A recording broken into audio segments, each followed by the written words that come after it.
نحمده ونصلي على رسوله الكريم اما بعد فاعوذ باللہ من الشیطان الرجیم بسم اللہ الرحمن الرحیم رب اشرح لی صدری ویسر لی امری واحلل عقدۃ من لسانی یفقہوا قولی۔ السلام علیکم ورحمۃ اللہ وبرکاتہ۔ صراط مستقیم میں آپ سب کو خوش آمدید۔ پچھلے سبق میں ہم نے پڑھا تھا کہ جب سیدنا یوسف علیہ السلام اپنی قمیص لے کر برادران یوسف کو بھیجتے ہیں کہ وہ حضرت یعقوب علیہ السلام کے منہ پہ پھیریں گے تو ان کی بینائی واپس آ جائے گی۔ اب جب خوشخبری لانے والا خوشخبری لاتا ہے اور قمیص یعقوب کے چہرے پر ڈالی جاتی ہے تو وہ فوراً بینا ہو جاتے ہیں اور کہتے ہیں کہ میں نے تم سے کہا نہ تھا کہ میں اللہ سے وہ کچھ جانتا ہوں جو تم نہیں جانتے۔ وہ کہنے لگے ابا جان ہمارے لیے ہمارے گناہوں کی معافی مانگیے، ہم تو واقعی میں خطا کار تھے۔ یعقوب نے کہا میں عنقریب اپنے پروردگار سے تمہارے لیے معافی مانگوں گا، وہ یقیناً معاف کر دینے والا اور رحم کرنے والا ہے۔ پھر جب یہ لوگ یوسف کے پاس پہنچے تو انہوں نے اپنے باپ کو اپنے پاس بٹھایا اور کنبے والوں سے کہا شہر میں چلو، انشاءاللہ امن اور چین سے یہاں رہو گے۔ اور یوسف نے اپنے والدین کو اٹھا کر اپنے ساتھ تخت پر بٹھایا اور اس کے بھائی یوسف کے آگے سجدہ ریز ہو گئے۔ یوسف نے کہا ابا جان یہ ہے میرے اس خواب کی تعبیر جو میں نے بہت پہلے دیکھی تھی، اللہ نے اس کو حقیقت بنا دیا۔ اس نے اس وقت بھی مجھ پر احسان کیا جب مجھے قید خانے سے نکالا، اور اس وقت بھی جب کہ آپ سب کو دیہات سے میرے پاس یہاں لے آیا۔ حالانکہ شیطان میرے اور میرے بھائیوں کے درمیان فتنہ کھڑا کر چکا تھا، بلا شبہ میرا پروردگار غیر محسوس تدبیروں سے اپنی مشیت پوری کرتا ہے، کیونکہ وہ سب کچھ جاننے والا اور حکمت والا ہے۔ ہمارا آج کا سبق آیت نمبر 101 سے لے کر آیت نمبر 105 تک ہے، تو آج کا سبق شروع کرتے ہیں۔ بسم اللہ الرحمن الرحیم۔ ربی قد آتیتنی من الملک وعلمتنی من تأویل الاحادیث فاطر السماوات والارض انت ولی فی الدنیا والآخرۃ توفنی مسلما والحقنی بالصالحین۔ اے میرے پروردگار، تو نے مجھے حکومت بھی عطا کی اور خوابوں کی تعبیر بھی سکھائی۔ تو آسمانوں اور زمین کو پیدا کرنے والا ہے اور تو ہی دنیا اور آخرت میں میرا سرپرست ہے۔ اسلام پر میرا خاتمہ کر اور مجھے نیک لوگوں میں شامل کر لے۔ یہ سیدنا یوسف علیہ السلام کی دعا ہے اور ہمیں یہ دعا یاد کرنے کی کوشش کرنی چاہیے۔ اب باپ اور بھائیوں کے خطاب کے بعد سیدنا یوسف اسی ہستی کی طرف متوجہ ہوئے جس نے آپ پر یہ سب احسانات فرمائے تھے، یعنی اللہ رب العزت کی طرف متوجہ ہوئے۔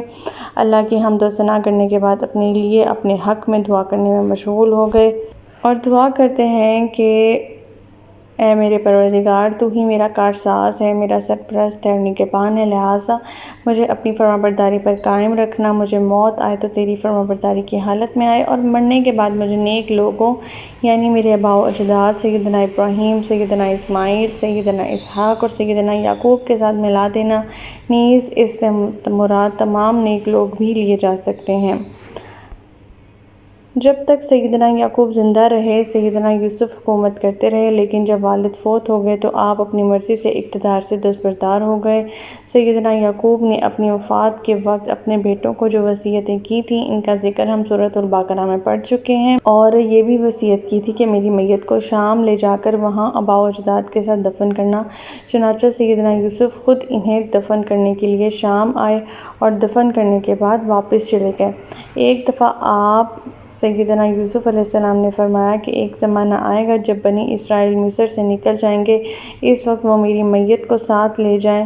چنانچہ تقریباً 500 سال بعد جب سیدنا موسیٰ بنی اسرائیل کو لے کر مصر سے روانہ ہوئے تو سیدنا یوسف کا تابوت بھی ساتھ لے کر گئے۔ بعض مفسرین نے یہ بھی کہا ہے کہ زلیخا بعد میں مسلمان ہو گئی تھی اور سیدنا یوسف نے ان سے نکاح کر لیا تھا، لیکن جس قدر تکلف اور تصنع سے اسرائیلی روایات سے کھینچ تان کر یہ بات ثابت کرنے کی کوشش کی جاتی ہے، اس سے یہی معلوم ہوتا ہے کہ اس میں حقیقت کا حصہ کس قدر ہو سکتا ہے۔ آیت نمبر 102۔ ذَلِکَ مِنْ أَنْبَاءِ الْغَیْبِ نُوحِیہِ إِلَیْکَ وَمَا کُنْتَ لَدَیْہِمْ إِذْ أَجْمَعُوا أَمْرَہُمْ وَہُمْ یَمْکُرُونَ۔ اے نبی، یہ قصہ بھی غیب کی خبروں سے ہے جس کو ہم آپ کی طرف وحی کر رہے ہیں۔ آپ اس وقت ان کے پاس تو نہیں تھے جب برادران یوسف نے ایک بات پر اتفاق کر لیا تھا اور اسے عملی جامہ پہنانے کی مکارانہ سازش کر رہے تھے۔ اگرچہ تورات اور دوسری اسرائیلی روایات میں کئی جگہ اختلاف پایا جاتا ہے، مگر قرآن نے انبیاء کو ایک پاکیزہ صورت انسان کی طرح پیش کیا ہے، جبکہ اسرائیلی روایات انہیں کئی مقامات پر مورد الزام ٹھہراتی رہی ہیں۔ اللہ تعالیٰ یہاں نبی پاک صلی اللہ علیہ وسلم سے مخاطب ہوتے ہوئے فرماتے ہیں کہ یہ قصہ غیب کی خبروں میں سے ہے جو کہ اللہ تعالیٰ آپ کی طرف وحی کر رہے ہیں، کیونکہ آپ اس وقت موجود نہیں تھے جب برادران یوسف وہ مکرانہ سازشیں سوچ رہے تھے اور انہیں عملی جامہ پہنانے کے لیے پوری طرح تگدو کر رہے تھے۔ آیت نمبر 103 وَمَا أَكْثَرُ النَّاسِ وَلَوْ حَرَصْتَ بِمُؤْمِنِينَ، اور آپ خواہ کتنا ہی چاہیں ان میں سے اکثر لوگ ایمان لانے والے نہیں۔ ہم لوگوں نے شروع میں پڑھا تھا کہ یہ کفار مکہ کا سوال تھا کہ بنی اسرائیل تو شام کے ملک میں آباد تھے، وہ مصر میں کیسے پہنچے؟ اس سوال کے جواب میں اللہ تعالیٰ نے یہ پوری سورہ نازل کی، سورہ یوسف۔ اب یہاں پر اللہ تعالیٰ فرما رہے ہیں کہ چاہے آپ جو مرضی کر لیں، اکثر لوگ ایمان لانے والے نہیں ہیں، البتہ انہیں ان کا جواب مل بھی جائے گا، وہ پھر بھی کوئی نہ کوئی سوال لے کر آتے رہیں گے، اور اسی طرح چاہے آپ کی کتنی بھی خواہش ہو، آپ کتنے ہی حریص ہوں کہ یہ لوگ ایمان لے آئیں، یہ لوگ ایمان کبھی بھی نہیں لانے والے۔ آیت نمبر 104 وَمَا تَسْأَلُهُمْ عَلَيْهِ مِنْ أَجْرٍ إِنْ هُوَ إِلَّا ذِكْرٌ لِلْعَالَمِينَ، آپ اس تبلیغ پر ان سے کچھ بھی نہیں مانگتے، یہ تو تمام اہل عالم کے لیے نصیحت ہے۔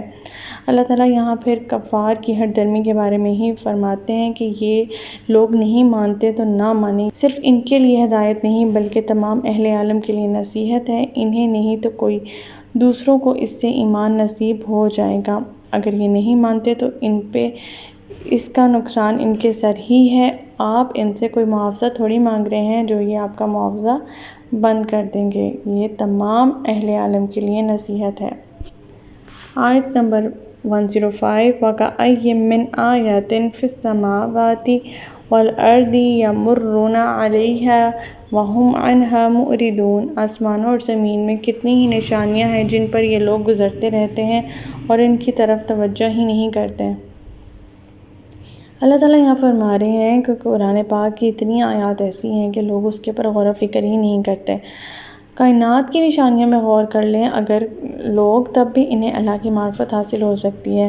کائنات میں بکھری ہوئی لاتعداد نشانیاں ان کے سامنے موجود ہیں، مگر یہ ادھر توجہ ہی نہیں کرتے، جس سے یہ بات صاف ظاہر ہے کہ یہ لوگ اللہ تعالیٰ کی معرفت یا ہدایت کے طالب ہی نہیں ہیں۔ ہدایت اسی کو ملتی ہے جس میں ہدایت کی چاہ ہو، جس میں ہدایت کی طلب ہو اور جو ہدایت کا متلاشی ہو۔ تو ہمارا آج کا سبق یہیں تک تھا۔ اللہ تعالیٰ سے دعا ہے کہ اللہ تعالیٰ قرآن پاک کے احکامات میں ہمیں عمل پیرا ہونے کی توفیق عطا فرمائے۔ اللہ پاک ہمیں ہدایت دے کہ جس کے بعد گمراہی نہ ہو۔ ربنا لا تزغ قلوبنا بعد إذ هديتنا وهب لنا من لدنك رحمة إنك أنت الوهاب سبحانك اللهم وبحمدك أشهد أن لا إله إلا أنت أستغفرك وأتوب إليك۔ السلام علیکم ورحمۃ اللہ وبرکاتہ۔